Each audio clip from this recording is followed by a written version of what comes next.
भक्तों, आज की वीडियो में हम बात करने वाले हैं कि वट सावित्री के व्रत में भी कौन सी वस्तु है जिसे खा लेने से जीवन भर के सभी कष्ट, दुख, दर्द, समस्या, पीड़ा, दिक्कतें समाप्त हो सकती हैं। कुछ ऐसी खास और गुप्त चीजें हैं जिन्हें अगर मनुष्य सच्ची हृदय से, सच्ची मन से वट सावित्री के दिन कर लगाए, इसकी हर मनोकामना, इच्छा पूरी हो सकती है। जीवन की सभी बाधाएं समाप्त हो सकती है। भक्तों, अगर आप शुरू से लेकर अंत तक इस वीडियो को देख लोगी तो मानकर चलिए आपका भला तो होगा ही, साथ साथ में लाखों और करोड़ों लोगों का भला होगा। इसीलिए माताएं बहनों, इस वीडियो को छोड़ने की गलती मत करना, नहीं तो पूरी जीवन आपको दुख, दर्द, कष्ट, तकलीफ, दिक्कतों में गुजारना पड़ सकता है। इसीलिए सच्चे हृदय से, सच्ची मन से आज की वीडियो को शुरू से लेकर अंत तक एक बार बिना स्किप किया जरूर देख लेना, तभी आपको लाभ प्राप्त होगा। माताएं बहनों, साथ में हम आपको इस दिन यह भी बताएंगी कि कौन सी भी 5 गलतियां ऐसी हैं जिन्हें वट सावित्री व्रत के दौरान नहीं करनी चाहिए। पर सबसे पहले हम आपको यही बताएंगे कि वो 5 और 6, 7 कौन सी गलतियां हैं जिन्हें गलती से भी नहीं करना चाहिए। साथ में हम आपको यही भी बताएंगे कि इस दिन किस प्रकार से कौन सा कार्य करना चाहिए और कौन सा कार्य उपाय नहीं करना चाहिए, किस प्रकार से उपाय करना है, क्या किस प्रकार से करना है, वो संपूर्ण जानकारी आज की वीडियो में हम आपको प्रोवाइड कराएंगे। इसीलिए चलिए जान लेते हैं बारी बारी से संपूर्ण जानकारी। वर्ष 2026 में वट सावित्री व्रत 16 मई शनिवार को रखा जाएगा।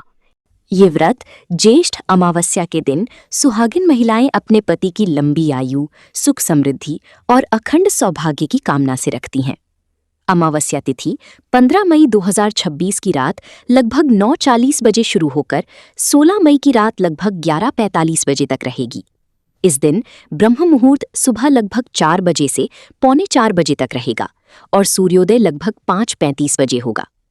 महिलाओं को सुबह जल्दी उठकर स्नान करना चाहिए, फिर साफ या नए लाल, पीले अथवा हरे रंग के वस्त्र पहनकर 16 श्रृंगार करना शुभ माना जाता है। इसके बाद भगवान विष्णु, माता लक्ष्मी और माता सावित्री सत्यवान की पूजा करनी चाहिए तथा वट वृक्ष के पास जाकर जल, रोली, अक्षत, फूल और मिठाई अर्पित करनी चाहिए। वट वृक्ष के चारों ओर कच्चा धागा लपेटते हुए 7 या 11 परिक्रमा की जाती है और पति की लंबी आयु की प्रार्थना की जाती है। पूजा का सबसे शुभ समय सुबह लगभग 6 बजे से 10 बजे तक माना जाएगा। इस दिन वट सावित्री व्रत कथा सुनना बहुत जरूरी माना जाता है।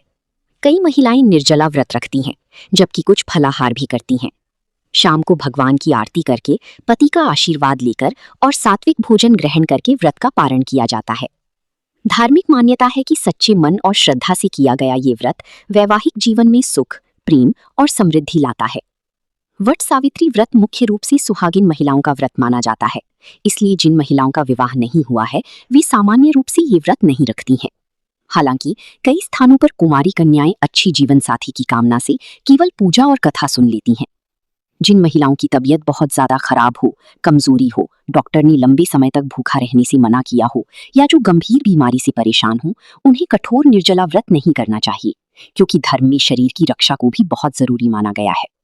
गर्भवती महिलाएं भी अपनी सेहत के अनुसार ही व्रत करें, जरूरत पड़े तो फलाहार लेकर पूजा कर सकती हैं। अगर किसी महिला का मन पूरी तरह अशांत हो, गुस्सा बहुत ज्यादा हो या केवल दिखावे के लिए व्रत कर रही हो, तो धर्म में कहा गया है कि पहले मन को शांत और श्रद्धा से भरना चाहिए, क्योंकि बिना श्रद्धा के किया गया व्रत अधूरा माना जाता है। कई घरों में मासिक धर्म के दौरान महिलाएं केवल मन से भगवान का स्मरण करती हैं और पूजा सामग्री को हाथ नहीं लगाती। हालांकि ये अलग अलग परिवारों की परंपराओं पर निर्भर करता है। जिन लोगों को व्रत रखने से स्वास्थ्य पर बुरा असर पड़ता हो, उन्हें जबरदस्ती भूखा नहीं रहना चाहिए, बल्कि भगवान का नाम लेकर साधारण पूजा कर लेनी चाहिए। धर्म में सबसे ज्यादा महत्व सच्ची भावना, श्रद्धा और अच्छे विचारों को दिया गया है। इसलिए वट सावित्री व्रत वही करें जो श्रद्धा, विश्वास और नियम के साथ इसे निभा सकें। 1. पूजा में जल्दीबाजी करना और कथा ना सुनना। देखिए, वट सावित्री व्रत में सबसे बड़ी गलती यही मानी जाती है कि कई महिलाएं केवल रस्म पूरी करने के लिए जल्दी जल्दी पूजा कर लेती हैं। कोई जल्दी में धागा बांधकर लौट आता है तो कोई बिना मन लगाए सिर्फ परिक्रमा कर लेता है। लेकिन धार्मिक मान्यता कहती है कि इस व्रत में श्रद्धा और धैर्य सबसे जरूरी होती हैं।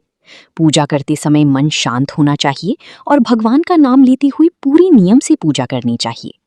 एक और गलती बहुत लोग करते हैं कि वट सावित्री कथा नहीं सुनते, जबकि कथा इस व्रत का सबसे महत्वपूर्ण हिस्सा मानी जाती है। माता सावित्री और सत्यवान की कथा सुने बिना व्रत अधूरा माना जाता है, इसलिए चाहे घर में सुने या मंदिर में, कथा जरूर सुननी चाहिए। पूजा के समय मोबाइल चलाना, हंसी मजाक करना या इधर उधर ध्यान रखना भी अशुभ माना जाता है। बिना स्नान पूजा करना और गंदे कपड़े पहनना। इस दिन शरीर और मन दोनों की पवित्रता का बहुत महत्व माना जाता है। कई लोग सुबह देर से उठते हैं और जल्दीबाजी में बिना ठीक से स्नान किए पूजा करने बैठ जाते हैं। ऐसा नहीं करना चाहिए। सुबह जल्दी उठकर साफ पानी से स्नान करना और अगर संभव हो तो गंगा जल मिलाकर स्नान करना शुभ माना जाता है। कुछ महिलाएं पुराने या गंदे कपड़ों में ही पूजा कर लेती हैं, जबकि इस दिन साफ और अच्छे वस्त्र पहनना जरूरी माना गया है।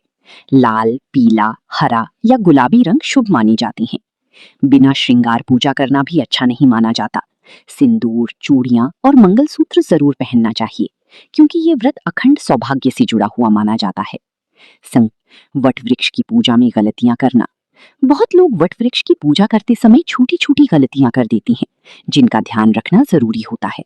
जैसे कई महिलाएं धागा बहुत जल्दी में लपेटती हैं या उल्टी दिशा में परिक्रमा कर लेती हैं। परिक्रमा हमेशा श्रद्धा और आराम से करनी चाहिए। कुछ लोग पेड़ की टहनियां तोड़ लेते हैं या पत्ती तोड़कर फेंक देती हैं। ऐसा करना अशुभ माना जाता है, क्योंकि वट वृक्ष को देवतुल्य माना गया है। पेड़ के पास गंदगी फैलाना या पूजा सामग्री वहीं फेंक देना भी गलत माना जाता है। पूजा की बाद जगह को साफ रखना चाहिए। 4. व्रत के दिन लड़ाई झगड़ा और गुस्सा करना। वट सावित्री व्रत केवल भूखे रहने का नाम नहीं है,